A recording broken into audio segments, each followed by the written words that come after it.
Olá, pessoal, sejam bem-vindos a mais um episódio do podcast do Cineclube Paralelas. Hoje a gente vai começar uma nova etapa aqui do Cineclube, porque a gente vai discutir os filmes que a gente assiste nas nossas sessões presenciais. Para quem não sabe, a gente, enquanto Cineclube, já existe desde 2017. E desde então a gente está assistindo filmes juntos, mais ou menos, né, na regularidade de uma vez por mês. Houve também aquele momento da pandemia, né, a gente começou a produzir conteúdo. Desde a retomada, né, a gente voltou nas nossas sessões e acredito que esse filme que a gente assistiu por último tenha sido o nosso 53º filme em sessão do Cineclube. Então, a gente sentia que faltava um pouco esse debate ao final ser um pouco mais aprofundado. A gente sempre conversa sobre o filme depois, obviamente, mas naquele calor do momento, né, às vezes a gente não consegue processar muito bem as coisas, passa um tempinho e já tem algumas ideias mais claras, né? Então, nós vamos começar a partir desse filme, né, que é A Mulher da Areia, Suna no Onna, a falar sobre os filmes escolhidos. 女で一つじゃ無理なんですよ。どんなやつが捕まったの？本当に来ないね。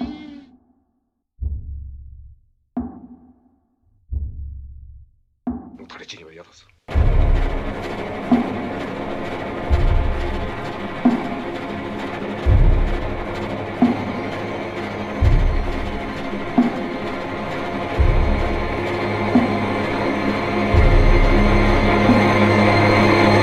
Outra coisa também que é importante a gente falar é que a gente voltou a fazer o ciclo Cinema no Mundo agora, nesse ano de 2024, que a gente estava fazendo justamente no período pré-pandemia, né? Esse projeto do Cineclube é para a gente começar a buscar outras culturas cinematográficas que fujam um pouco daquele filme americano que a gente tem muito mais oportunidade de ver. Não que não haja filmes americanos bons também, sempre tem, né? Claro.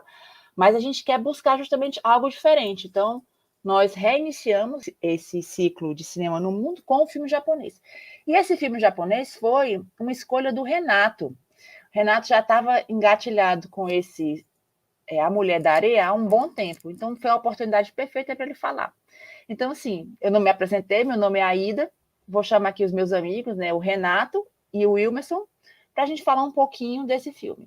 Vou começar com o Renato, perguntando para ele por que você escolheu esse filme, Renato. Olá, pessoal. Realmente é um filme que, primeiro, que me impactou muito da primeira vez que eu assisti, né? Eu assisti assim, meio que em branco, eu não sabia do que esperar. E eu gosto muito sempre dessas escolhas de filmes não muito óbvios, né? Eu diria que ele é um grande clássico do cinema japonês, mas eu não sei se ele é tão falado hoje em dia quanto alguns outros, né? De outros diretores. Pegando esse gancho, Renato, né, do cinema japonês, como eu falei, o Cinema no Mundo já é a terceira edição que a gente faz. Acho que na primeira, né, Will, você pegou o cinema japonês e você escolheu um filme totalmente diferente, né? Que no caso era o Perfect Blue, não é isso? Isso. Coincidentemente, a gente teve 2 vezes que começamos com o Japão. Foi verdade. Coincidentemente. E fevereiro também. Verdade, também. Que coincidência, nem lembrava disso. E na época eu pensei um pouco parecido com o Renato. Geralmente, Japão associam ao Ozu, ou Kurosawa, e eu já quis ir para uma animação, mas eu também não queria ir para o Miyazaki. Então, foi o Perfect Blue, né, do Satoshi Kon, que também não é obscuro, mas nem sempre é o primeiro que vem à cabeça das pessoas quando falam em Japão, né? E a gente está falando aqui, pessoal, mas com certeza vocês saibam que a gente ama Kurosawa, ama Ozu, amo Miyazaki, tá certo? É só que a gente quer justamente aproveitar o momento do Cineclube para um pouquinho de desafio, né? Para ter um pouco de desafio. Aliás, está programado aí um podcast do Kurosawa, né? Futuramente. Tô sabendo. E verdade. A gente tem que retomar isso aí. É porque o Kurosawa, apesar de ser, vamos dizer assim, comparado com certas coisas, um pouco mais acessível, mas é denso. É muito volume também. Então, você precisa se dedicar um pouquinho, né? E assim, a gente já tem, né? A gente tem Yojimbo, a gente tem a live sobre Yojimbo. A gente tem a live. Pois era isso que eu ia falar. A gente tem do Ozu também. A gente fez o Talk Show. Em Tóquio. Foi. E temos o Miyazaki também. Tem um top 10 do Miyazaki. Olha aí, tá aí como a gente aborda o Japão, viu? Na verdade, pegando esse gancho aí, o cinema japonês ele é muito rico, assim, porque ele tem tanto filmes de grandes autores, né? Chama de cinema mais autoral, e tem muita coisa de gênero no Japão que faz muito sucesso no mundo, né? O anime, o próprio filme de Kaiju agora, né? Que teve o novo Godzilla aí, filmes de artes marciais, né? Shambara, né? Filme de luta de espada.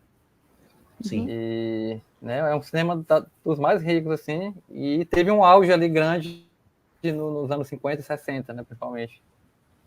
Pois é, Renato, e assim, essa tua escolha, né, do A Mulher da Areia, já vinha algumas coisas, A Mulher das Dunas, mas A Mulher das Dunas é o livro, né, assim? O livro original é Suna no Onna, a tradução é A Mulher da Areia. Nos Estados Unidos ele ficou conhecido como Woman in the Dunes, né, A Mulher das Dunas.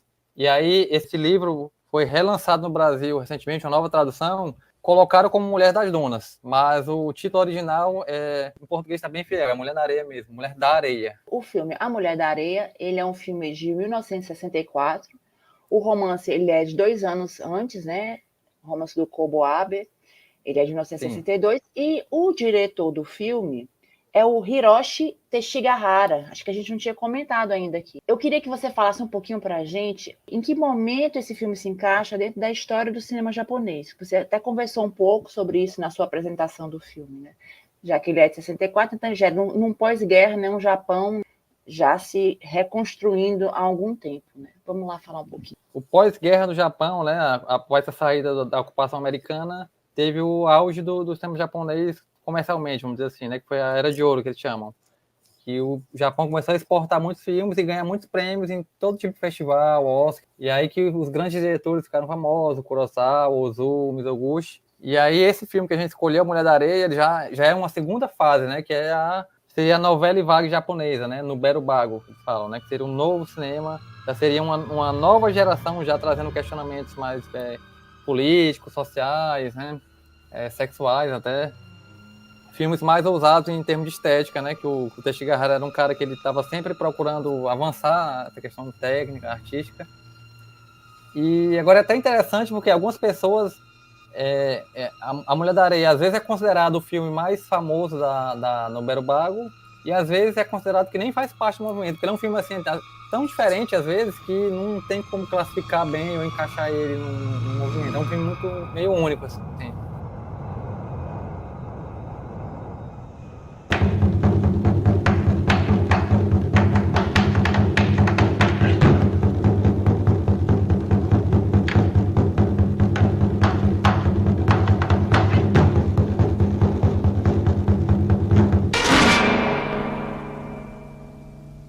E já que você está falando isso, né, a gente percebeu assistindo o filme, que é um filme de 64, como já foi dito agora, mas ele realmente tem uma abordagem diferente, né, assim, alguns closes, né, que são closes que eu imagino que deva ter chocado as pessoas naquela época.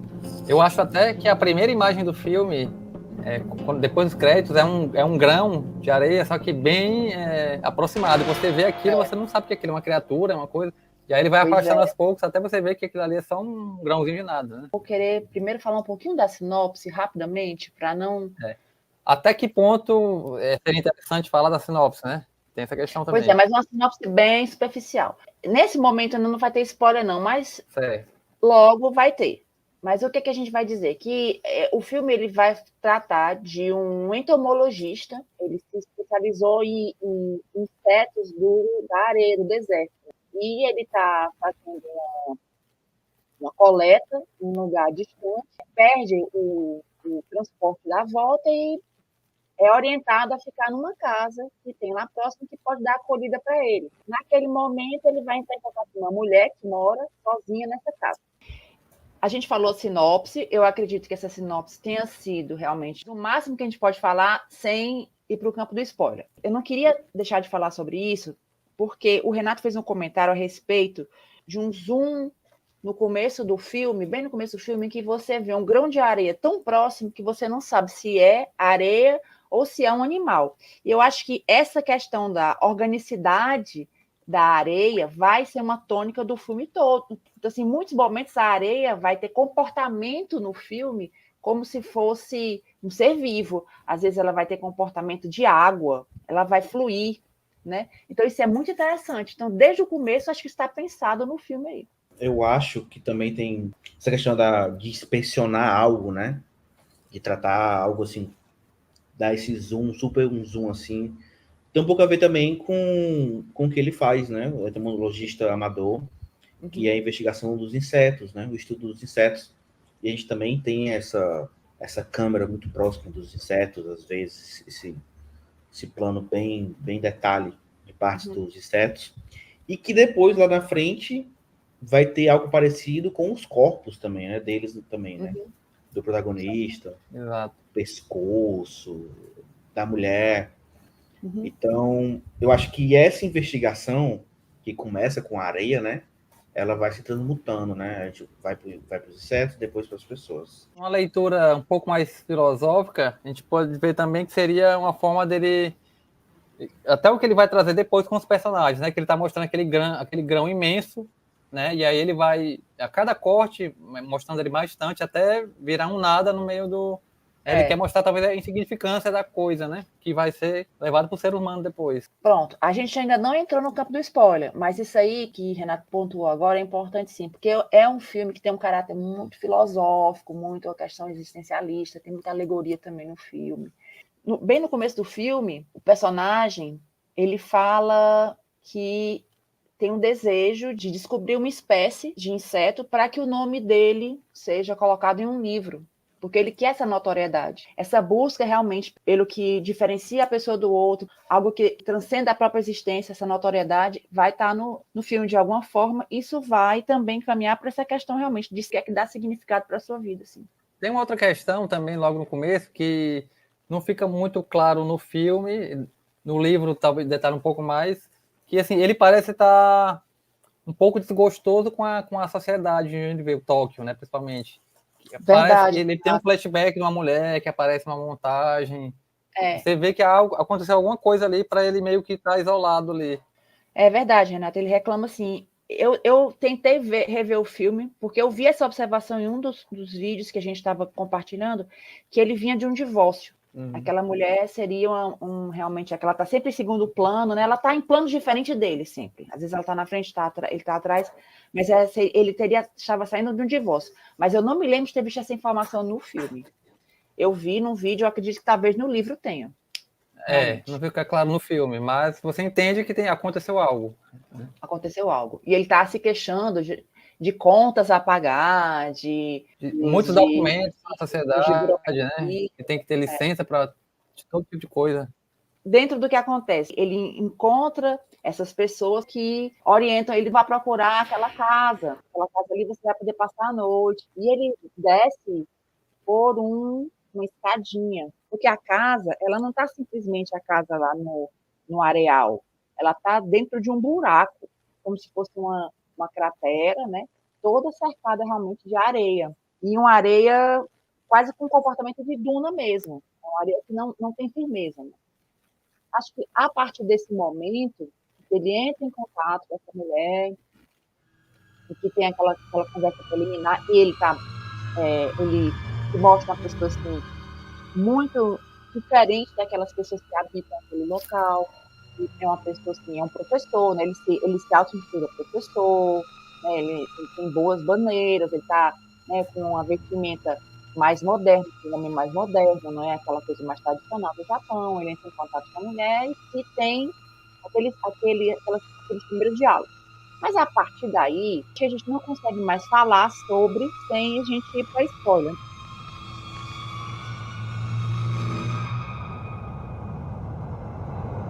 Então a gente sabe que vai ter a primeira noite, né, que ele vai dormir lá, e que vai ter uma coisa assim, bem amenidades mesmo, que a gente vê mais o contraste entre ele e aquela mulher, e aquela população no geral, que é aquelas pessoas que ele entrou em contato. E a partir de então, dessa primeira noite, um fato que acontece, que eu acredito que a partir daí a gente já entra no campo do spoiler. Então eu recomendo que, se você quer saber mais sobre esse filme, quer participar desse bate-papo, seria interessante você assistir o filme se ainda não viu.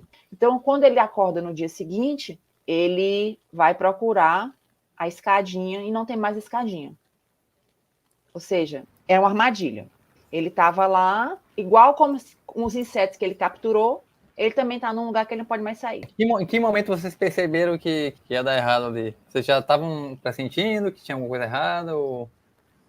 Com as falas dela, quando ela dizia, só depois do terceiro dia. Quando, à noite, na hora do jantar, do primeiro jantar, um dos moradores da vila vai deixar uns equipamentos lá. E aí fala, equipamentos do ajudante. Ali, para mim, já ficou muito claro o que o cara significava, o que seria o cara, né? Tanto que ele até pergunta, como assim, ajudante? Aí ela, não liga para o que ele falou. Mas naquele momento ali, para mim, já entendi que ele não ia sair dali mais. Como falam aqui no Ceará, ela se faz de doida, né? Durante um tempo ali, aquela noite toda ali. E ele demora a entender o que está acontecendo, né? Sim. Ele Porque demora a entender. não é lógico, não é racional aquilo ali. E é nessa hora aí que eu acho que a gente tem que fazer uma associação com o Kafka. Parece até que o Kobo Abe era admirador do Kafka também. Então, assim, é uma coisa surreal. Sim. Eu vou dormir num lugar e não saio mais desse lugar. E por que eu não consigo sair? É absurdo isso. E eu acho que essa coisa do absurdo aí transcende também só o fato de algo que aconteceu que eu não espero, mas tem a ver com uma transformação que o personagem vai ter. Ele vai se transformar em algo que não era. E também tem a ver com um livro famoso do Kafka. Isso do absurdo e dele demorar a entender tem um pouco a ver com o que você estava falando da personalidade dele. Quem é ele, né?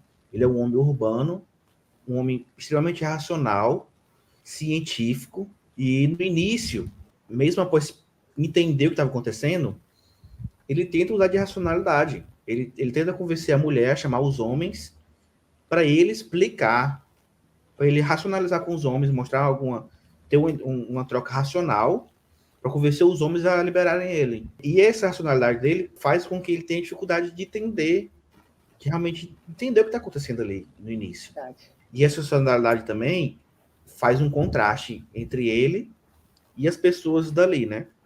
Tudo que a mulher fala, ele ridiculariza. Ele ridiculariza. Ele desde o começo, mesmo quando ele não tinha motivo, ele já meio, né? Ele ria. De pouca amplitude. Pouca instrução, com uma pessoa ignorante. Todo o conhecimento que ela tinha, conhecimento empírico, né? Ele subjugava, tratava como uma bobagem, e só o dele, o acadêmico é o importante, né? Isso tem a ver também um pouco com a questão do machismo. Uma superioridade, né? Pelo cargo dele. E tem a ver também com o machismo também do filme, porque durante o decorrer do filme todo, vários elementos machistas, né? Como ele ser servido por ela o tempo todo, ele que era para ajudar ela, mas ela que continua fazendo tudo em casa, ele a trata de maneira agressiva, ele a trata com menosprezo da inteligência dela. Né? Ela disse que queria um ajudante, né? Que era trabalho demais para a mulher sozinha, mas a carga de trabalho dela aumentou muito mais com ele lá. Ela continua a trabalhar mais, continua trabalhando mais ainda com ele lá. E ela fala que queria uma companhia, mas ele não faz muito companhia ela também, não. Não faz. Ele não liga muito para ela. Ele não liga muito para ela, não. Ela cuida dele, ela trata ele, né? Quando ele se acidenta, ela vai lá, dá os curativos para ele. E ele é muito indiferente a ela, de acordo com o filme todo. É agressivo. Ele começa desse jeito, como você falou, assim, levando assim, tratando ela como café com leite, né? Depois ele vai ficando mais agressivo, a um ponto de ficar extremamente violento com ela no final. Porque as fases também, as fases pelo qual ele vai passando, que a primeira é a negação, né? Durante um bom tempo, no começo, ele se nega a trabalhar mesmo, ele tem um momento que ele amarra ela, né, para tentar negociar, porque ele acredita que ele vai conseguir sair dali, ele não tem o tamanho da situação onde é que ele está, ele demora para cair a ficha, vamos dizer assim. Quando ele entende o que está acontecendo, ele também não aceita, porque é aí que entra um momento também daquela questão do trabalho, né, que vai ser uma coisa que a gente vai poder discutir melhor já já. Ele acha que o trabalho que ela está fazendo não tem sentido, porque ela cava a areia, os cidadãos lá descem uma corda, ela coloca a areia, aí eles levam a areia, e depois ela tem que cavar a areia de novo, porque já encheu de areia, e do ponto de vista dele, ela está tirando a areia só, né? É um trabalho sem fim. E ele fala uma frase do filme que é bem emblemática, né? Que é: mas eu não sei se você tira areia para viver ou se você vive para tirar areia. Que tem a ver com outro ponto que a gente pode discutir sobre o filme mais tarde, né? Que é essa questão do trabalho, né? Um trabalho sem um fim claro, né? Um trabalho mecânico, vamos dizer assim, um trabalho dentro do aninho de produção. Minha função aqui é simplesmente Exploração tirar capitalista, né? É. Exploração capitalista. Eles são escravos, né? Eles viram escravos. A remuneração é de escravo, porque eles recebem uma ração. É chamado ração no filme. É chamado ração. Não é comida, alimentação, refeição. É ração, né? A questão que a gente estava falando agora há pouco, só para voltar um pouco, da relação dele com a mulher, do machismo, a gente faz alguns também paralelos com o matrimônio, né? A gente até pensando com a Ida um pouco antes da gente começar a gravar. Então, o matrimônio é talvez uma das interpretações possíveis para alguns elementos do filme. Sim. E a outra é essa questão do trabalho, a exploração do trabalho, do capitalismo, porque o que eles estão produzindo ali, a areia, é para fazer cimento que vai ser vendido em Tóquio pela metade do preço do que os outros são vendidos, né? Só que o cimento com aquela areia, ele é um cimento que pode causar corrosão, porque a areia é salgada. Corrosão e os prédios feitos com ele desabarem, né? E ele fala que aquilo é proibido, não pode. E a mulher fala que não é problema dela. Todo mundo sabe disso, que não pode. Mas, como é mais barato, continua sendo feito. Né? Então, é aquela coisa do mais barato, da linha de produção, que chega pra gente mais barato, mas quando você vai lá na outra ponta, tem trabalho escravo. Mas aí, a outra ponta é isso. Mas eu não faço cimento, eu tiro areia. Qual a responsabilidade que ela tem? Nenhuma, ela está tirando areia. Se ela é colocada como engrenagem dentro do sistema, qual é a responsabilidade que ela tem? Ela não tem noção do todo, que é esse trabalho mecânico, e principalmente, como eu falei, não é só da Revolução Industrial, já é o Fordismo, né? Já é aquela coisa do aninho de produção. O trabalho dessas pessoas é simplesmente tirar areia. Tirar areia não, juntar areia, porque quem tira areia é o de cima. É os que estão lá em cima. Ela faz só uma coisa, e só aquilo, né? O tempo todo, a noite toda, todo dia. Só isso. E ela trabalha de noite, né? É de noite, Ela trabalha de noite. Né? Noite, Quer dizer, ela trabalha de noite no sentido, assim, de que ela junta a areia à noite. Mas ela passa o dia também, assim, ela dorme até um pouco mais tarde, né, assim. Isso. E ela faz as coisas da casa. Inclusive, essa história de dormir, tem uma cena que eu acho que é a primeira vez que ele tenta sair, que ele vai sair, se eu estiver errado, me corrijam, em que ela está dormindo nua e com o corpo coberto de areia. E é uma cena muito bonita. Era no dia após o primeiro jantar. O primeiro jantar. Quando ele já vai se encaminhando, não, acabou, vou embora. E que ele vê que não tem a cordinha, não é isso? É uma cena belíssima. Uma cena bem enigmática. Inclusive, ela tá com aquela pose da perna. Ela tá com aquela pose da perna assim, na frente dele, que lembra muito a primeira noite de um homem, né? E ali é o momento que cai a ficha dele, né? Mas ali você vê que ela tá nua ali, porque ali o filme também trabalha muito bem essa questão de criar ambientação. Você vê que ela dorme daquela forma porque ela já sabe que é a forma mais confortável, né? Você vê que ela só cobre o rosto. Tem alguns detalhes da casa, né? Por exemplo, que tem o guarda-chuva, né? Por cima da mesa de jantar. Você vê ali que é um ambiente que ela já tem conhecimento daquela vida ali, né? Específica, das dificuldades daquele ambiente. E ele nem um pouco, né? Tanto que ela lava a louça areando a louça, né? Areia a louça, né? Ele tenta beber muita água no começo. Não vamos gastar muita água com coisas banais, né? Ela sabe o tanto que ela precisa. Inclusive, já que você falou o lance da água, dentro das fases que ele passa, né? Que ele se transforma até de forma rápida, né? A primeira vez que ele tá com sede, que ele está com muita sede, quando chega o primeiro balde de água, ele ataca o balde de água, empurra ela e mete a cara no balde. E ela fica lá, do lado, esperando. Sendo que a água estava atrasada por culpa dele, por causa da greve que ele obrigou, que ele amarrou, né? Foi. Ele impediu de trabalhar. Que ela trabalhasse, foi. E se eles não tem esse detalhe, se eles não trabalham, eles não ganham a ração e a água. O oferecimento de água e de comida para. Então eles são obrigados a trabalhar, não tem escolha, né? Enquanto a gente Não, tava que você vê que quando ela vai beber também, ela derruba um monte, né? Que ela também tá. Ela já desistiu de tudo ali também há muito tempo, né? E tem um detalhe que pouco antes eles dão uma bebida alcoólica para ele, né? Um saquê, algo do tipo, né? Que tem até um momento que ele usa, recorre para se aliviar e, na verdade, piora a situação, né? Que essas sequências são incríveis. Tem um momento ali que o cara começa a comer areia, assim, é desesperador. Nesse momento, o filme começa a mostrar o lado sensorial dele, né? O desespero mesmo físico.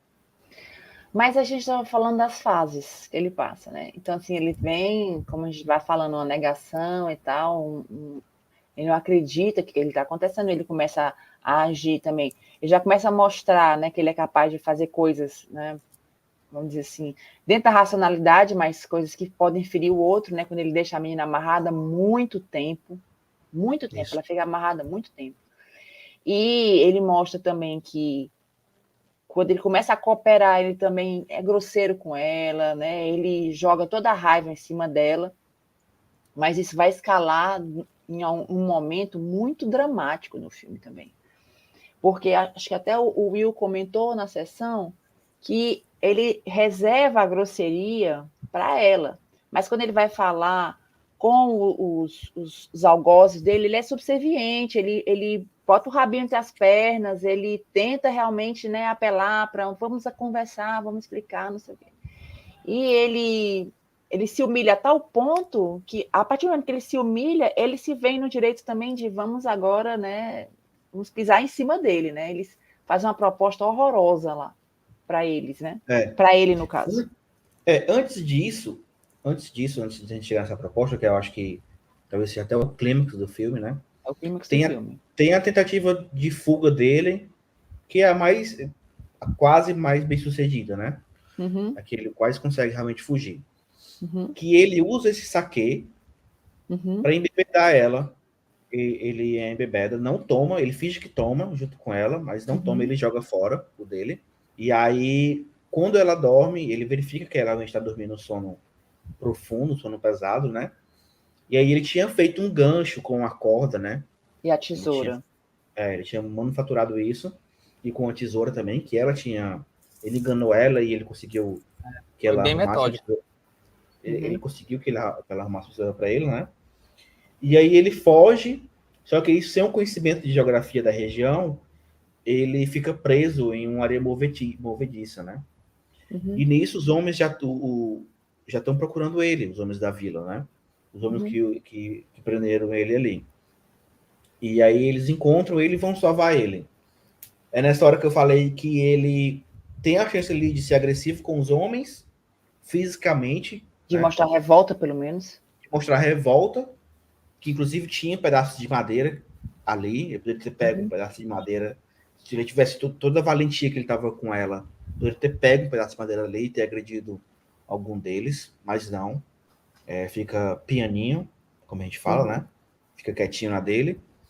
E aí, depois disso, que ele começa a perceber que talvez ele vai ter que se conformar com a nova realidade dele e vai ter que ficar ali. Depois dessa tentativa, a tentativa seguinte dele é criar uma armadilha de corvo, porque ele quer pegar um corvo para amarrar uma mensagem no corvo e soltar o corvo, na esperança dessa mensagem chegar em alguém e alguém ir resgatá-lo. Você falando isso também me lembrou outra coisa, que ele fala muito, vão se dar conta da minha ausência. Eu deixei no meu quarto um livro aberto. Isso aí é sinal de que eu vou voltar. Olha como ele não enxerga a insignificância dele, né? Ele acha realmente que vão deduzir que por ele ter deixado um livro aberto, ele foi impedido de voltar de alguma forma. Para você ver a grande importância que ele se dá. Esse lado urbano, né? Esse lado racional dele. E egocêntrico, né? Também, de achar que realmente, né? Se ele chegar a ficar bastante tempo lá. Eu acho que 3 meses. Ele tem uma relação com ela realmente e tal, embora não seja uma relação afetuosa, né? Mas ele tem uma relação sexual com ela, ou mais de uma, a gente não acompanha. Não, tem mais de uma, com certeza. Algumas pessoas até consideram o filme como um marco, um cinema erótico, eu não sei se chega tanto, mas assim, são cenas bem... Porque ela dá banho nele. À frente do seu tempo, assim, que não mostra muita coisa, mas são muito sensuais. Assim, né? Tanto que a capa do filme, né? Normalmente o pôster do filme é aquela cena da areia. A primeira Mas relação deles, que é totalmente animalesca, né? É uma relação... Pronto, mas é exatamente meio... isso. A relação é uma relação carnal. Ele tem uma relação sexual com ela, mas não é uma relação de intimidade e afeto. Eles coabitam ali, né? O jeito que ele trata ela é alguém que está lá para suprir as necessidades dele. Sempre foi assim. É por isso que é tão chocante, talvez, aquele momento em que os cidadãos lá... Ele tenta negociar com as pessoas, né? Com os cidadãos lá para pelo menos dar uma voltinha na praia. Ele quer ver o mar. Aí ele pede para um, aí vem outro, pede para outro, estão pensando se vão deixar, tal. Aí chega um e diz, a gente está pensando em deixar, mas você tem que fazer uma coisa para a gente antes. O quê? Você tem que fazer aquilo, é como está na legenda, né? Aquilo, você e ela, tem que fazer aquilo. E ele tenta, de todas as formas, puxar a mulher para a vista daquele público que se forma, porque junta gente, junta até criança para ver, todo mundo. A tentativa de estupro que ele vai fazer com ela, né? Então, assim, é horrível. E ele fala, o mais horrível de tudo é o que ele fala. Você só precisa fingir. Ele diz assim para ela. Sim, exatamente. Nós já somos animais mesmo. Nós já somos animais. Você só precisa fingir. E ela não quer, né? E ela não quer, porque a ela resta uma dignidade ainda. Apesar de tudo, dentro dessa situação horrível, ela preserva a dignidade dela, né? Com toda a limitação que ela tem. E ele não, ele está disposto a ir descer mais fundo, né? E até embaixo mesmo, assim. Ela não deixa, né? Ela não deixa aquilo acontecer na frente das pessoas e tal. E é uma cena muito forte.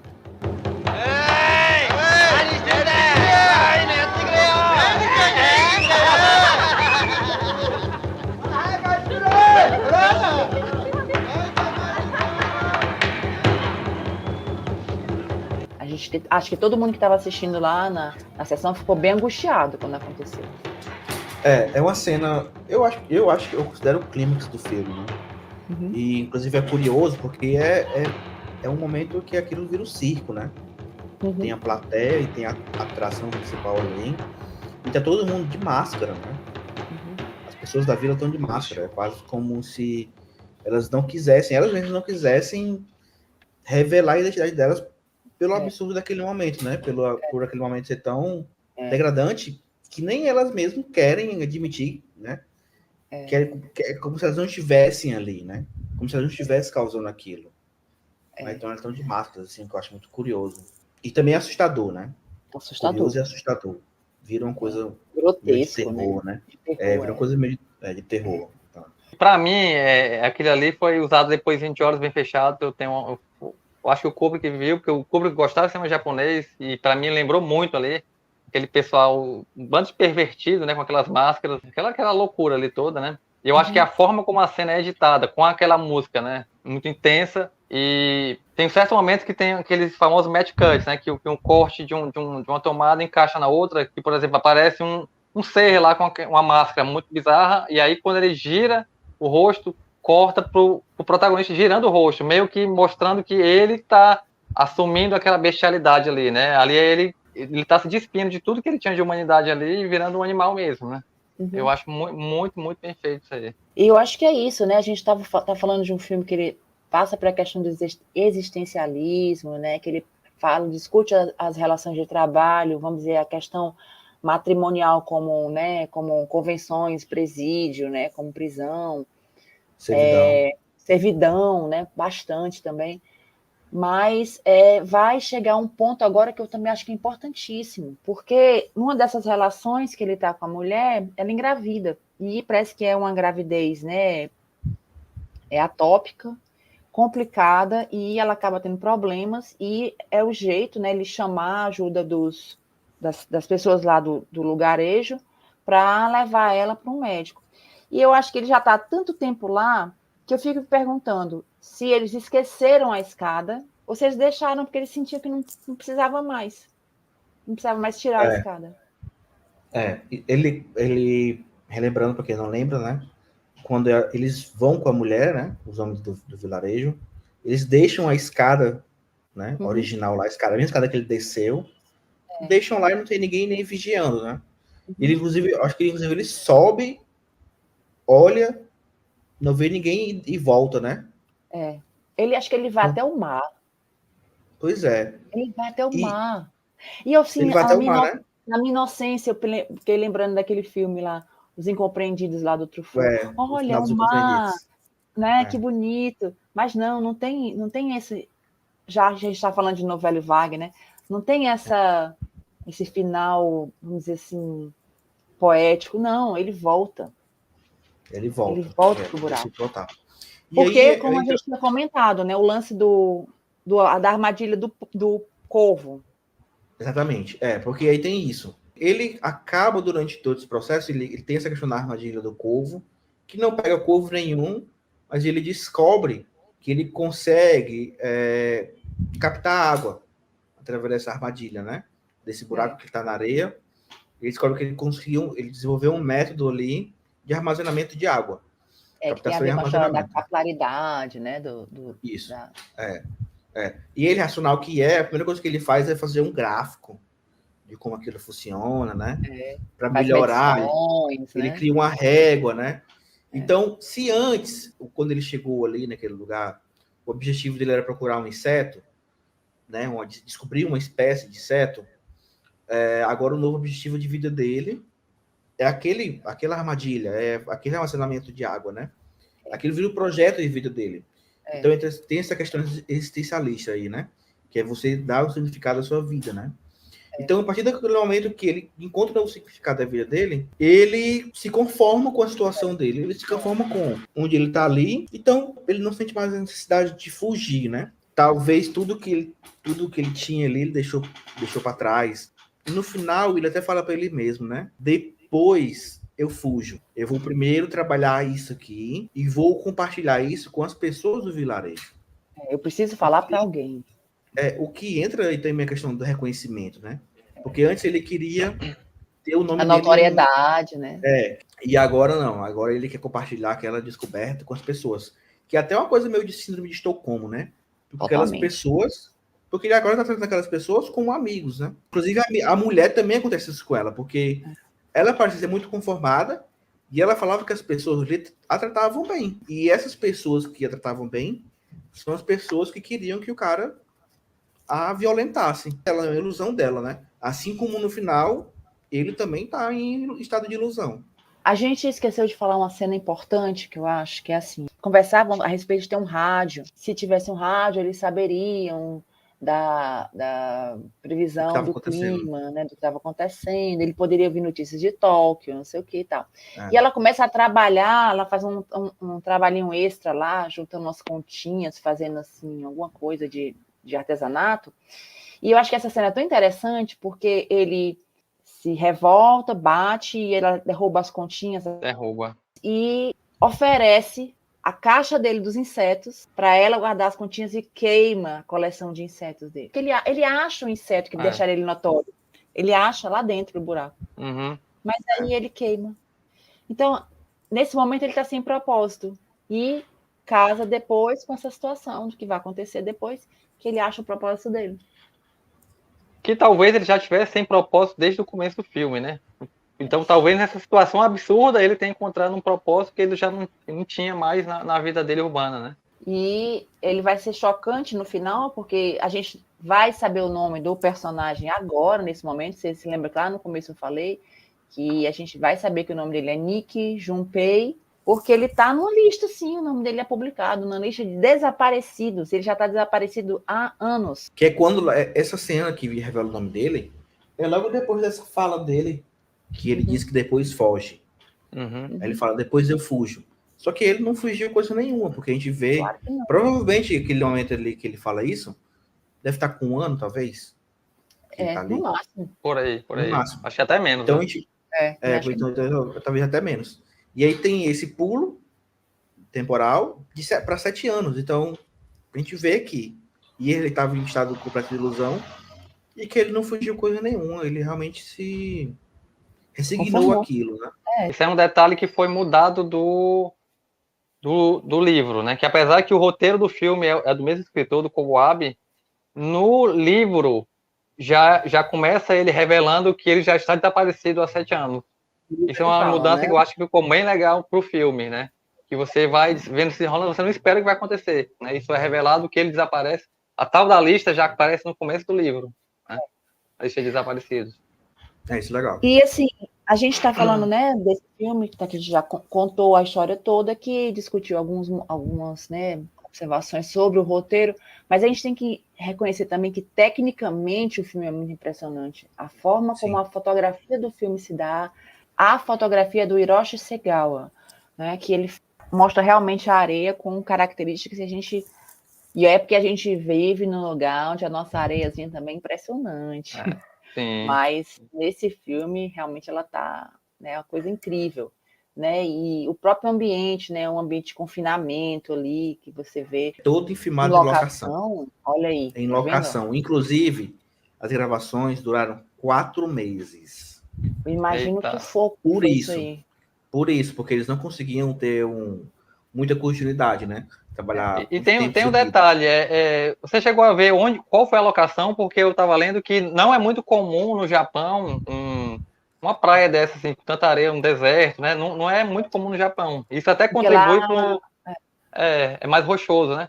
Rochoso, contribui até para o tom mais alegórico do filme, né? Você vê que é uma história que ela é meio fabular até assim, né? Bem absurda, tem um tom de absurdo nela, apesar do ter uma característica realista, mas ele tem essa questão absurda, né? Ele tá no buraco, sendo observado. O nome do lugar onde foi filmado é Omaezaki. Na fotografia tem toda essa questão da areia, né? Tem como ele usa de ângulos fechados ali para enclausuramento, claustrofobia, né? Desconforto também, né? Calor. Aprisionamento, desconforto. O protagonista, ele é o tempo todo ou filmado atrás de grades, né? Ou filmado dentro, através de janelas, né? Janelas, então, frame, quadramentos, né? Um frame dentro de um frame. Tudo isso para dar essa ideia de pausura mesmo. E usa muita teleobjetiva também, né? Que aproxima o fundo do personagem, meio que comprime, né? O plano de fundo. Isso. Para dar a sensação de mais claustrofobia. E também a questão da que você falou daquela cena de quando ele acorda a primeira vez, né? O corpo dela. A maneira como ela é filmada ali, o corpo dela, as curvas, viram as dunas, né? As dunas, o oposto do que ele faz com a areia, né? A areia, ele dá organicidade e aí ele pega um organismo vivo e transforma em mineral. Isso, exatamente. É uma fotografia muito legal. Muito bonita.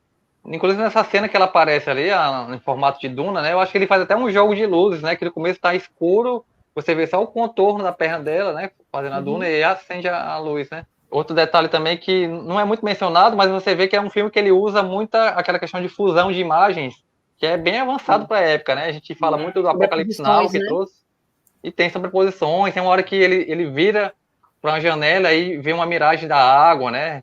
Tem uma hora que a gota d'água, tem imagens projetadas na gota d'água, ele tem vários sonhos, principalmente no começo ali, que fica aquela sobreposição de imagem criativa, né? Que tá aqui, de repente, muda para outra coisa, é bem interessante e avançado. São momentos surreais, né? São momentos que vai para o surrealismo. Sim, e tem a ver com essa coisa kafkiana, né? De algo estranho mesmo, que está nesse campo dos sonhos também, né? E de transmutação, né? De transmutação. Porque você vê na metamorfose, você vê o personagem principal, ele já acorda transformado num inseto gigante. Nesse não, ele vai, né? Mostrando uma transformação, e tem a ver com insetos também pelo trabalho. Tem inseto, tem essa obsessão de insetos desde o começo. E ele acaba, a ironia de todos, ele acaba sendo um inseto, né? Porque ele está preso ali com vários observadores do lado de fora, né? Exatamente. Isso. Aí, então, assim, do mesmo jeito que a gente tem essa fotografia que é impressionante, contribui muito, né, para tudo que o filme quer passar, a música também, né? Toru Takemitsu, ele contribui muito para esse clima de estranheza, né? Então, a música, ela se coloca também de uma forma que ela contribui bastante para esse desconforto que o filme passa para a gente o tempo todo. Sim, é uma música que não tem muita melodia, mas é aquela coisa meio climática mesmo, né? Uns instrumentos, eu acho que muito sintetizador, né? Aquela coisa de estranheza de um mundo quase alienígena, né? Eu até comentei lá na sessão que ela lembra um pouco a trilha do Planeta dos Macacos, né? Que veio depois, do Jerry Goldsmith, que é bem isso também, que não é uma trilha, eles chamam de trilha atonal, né? Que não é de melodias que você vai cantar, mas que dá aquele clima de estranheza, e ela tá muito presente, né? Eu li também que o Toru Takemitsu, ele trabalhou um pouco no design do som, né? E tem muitas cenas que você escuta a areia, né? O roçar da areia nos corpos, ele trabalhou nisso também, nesse som, para causar ainda mais incômodo, né? Essa junção de som e imagem passa aquela sensação ali de... A todo momento eles estão se limpando, né? Isso incomoda em certo momento. Eles estão coçando, estão mexendo no cabelo. Esse filme, ele teve um reconhecimento, né? Ele teve um reconhecimento internacional, não é isso, Renato? Até grande, né? Ele foi indicado ao Oscar de melhor filme estrangeiro, participou do Festival de Cannes de 64 e ganhou um prêmio especial do júri. Você tinha comentado que o ator principal, ele tinha trabalhado no Hiroshima Mon Amour, é isso? Hiroshima Mon Amour, exatamente. Ele fez o par com a Emmanuelle Rivar e depois eu vi que ele chegou a trabalhar em Hollywood, fez um filme com o Marlon Brando. Então ele estava em alta ali internacionalmente naquele momento. Eiji Okada. E vale citar, é basicamente um filme de 2 atores, né? E uma locação. O velho clichê que a areia é o terceiro personagem. A atriz é a Kyoko Kishida. Ela tá em uns filmes do Ozu, ela tá na trilogia da humanidade, no terceiro filme. Ela participa. Ela é interessante, o rosto dela. Ela tem uma sensualidade, ela é meio louquinha, meio sensual, assim. Eu acho interessante. O personagem é difícil, né? Porque ela é resignada, ela tá resignada naquela história ali. A gente não entende bem se ela é uma vítima também, ou ela é alguém que nasceu naquela... Eu tendo a acreditar que ela é alguém que nasceu naquela comunidade, né? Que perdeu o marido, né? Todo mundo ali é vítima. De certa forma. Inclusive a gente não falou, né? Mas o filme quebra o clichê do camponês bonzinho, né? E essa é uma característica da novela vaga japonesa, que não. Os camponeses ali não tem nada de bonzinho, não. Eles estão querendo explorar de toda forma possível. Né? Mas é porque a lógica porque eles também são vítimas, né? É a questão do capitalismo. Não é essa, então assim, não é questão de vítima. Todo mundo faz parte ali da engrenagem nesse mecanismo, né? A gente tentou aqui sintetizar um pouco do que é essa experiência desse filme, mas a gente recomenda, claro, que... Eu imagino que quem chegou até aqui já tenha assistido o filme, mas que reflita realmente sobre tudo aquilo que esse filme é capaz de trazer para você, porque existem alguns filmes que eles proporcionam para você uma excelente experiência, mas ela se encerra no momento que você para de ver o filme. Esse não, esse é daqueles filmes que você fica pensando depois e você vai buscar entender mais e buscar referências e ele pensou no Kafka, então ele aí tem a ver com o mito de Sísifo, Albert Camus. Falam que tem até George Orwell, é isso, Renato? Isso, 1984. Eles ficam sendo observados, né? As pessoas, os homens do vilarejo ficam ali de binóculos, ficam vigiando eles. A gente pode falar um pouco agora só dessa questão da nossa percepção mesmo, particular. Quando a gente estava assistindo o filme, claro, várias coisas vieram na minha cabeça, mas eu só conseguia pensar na questão da servidão e da degradação mesmo da humanidade. Eu lembrei muito de Dogville depois. Assim, a associação que eu fiz, que eu acho que não tem tanto a ver, mas tem pela questão de combinar essa questão da crítica ao capitalismo com um existencialismo, que é o Salário do Medo, né? Não tem tanto, não são filmes tão parecidos, mas tem essa linha em comum. E eu queria comentar também essa questão desse problema que é mostrado no filme, que é o tráfico da areia, que ele realmente existe, né? Ele é um dos tráficos maiores que existe no mundo, que existe esse problema, que até no Ceará mesmo acontece isso, né? De empresas que roubam areia ilegalmente de dunas para fazer esse cimento concreto de baixa qualidade. E outra coisa, esse filme daria perfeitamente para ser feito no Ceará, né? Porque é só areia, 2 personagens, um cenário pequeno ali. Inclusive tem um remake brasileiro, não é um remake, né? Mas é um filme que é bastante inspirado, que é o Caso de Areia. Também lembrei muito desse. Eu não conhecia o Caso de Areia, conheci depois pesquisando sobre o Mulher da Areia. Que é com a Fernanda Montenegro e com a Fernanda Torres, não é isso? Amizade do Seu Jorge. Quando eu assisti, eu acho que eu fiquei analisando muito mais pelo lado do existencialismo.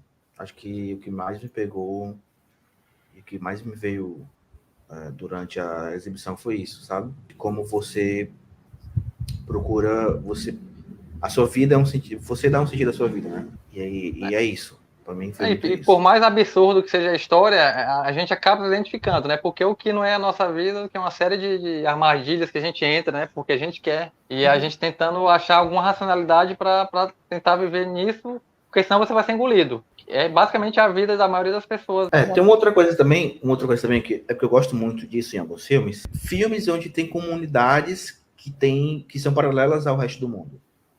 Que tem suas próprias regras, tem seu próprio modo de viver, sua própria cultura, e que ali acontecem coisas que ficam ali.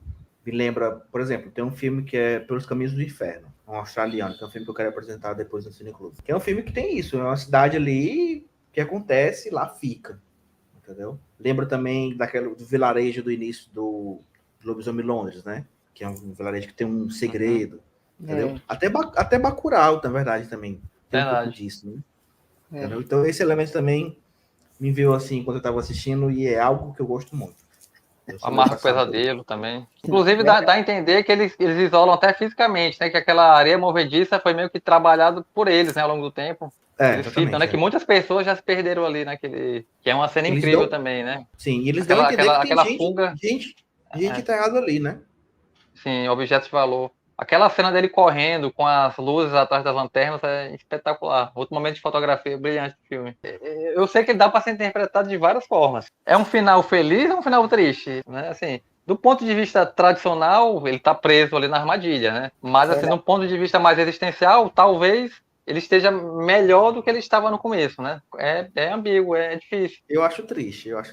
A gente não comentou, mas provavelmente ela morreu, né, a mulher? Se não morreu, ela voltou, porque ela morrendo, então ela não queria sair, né?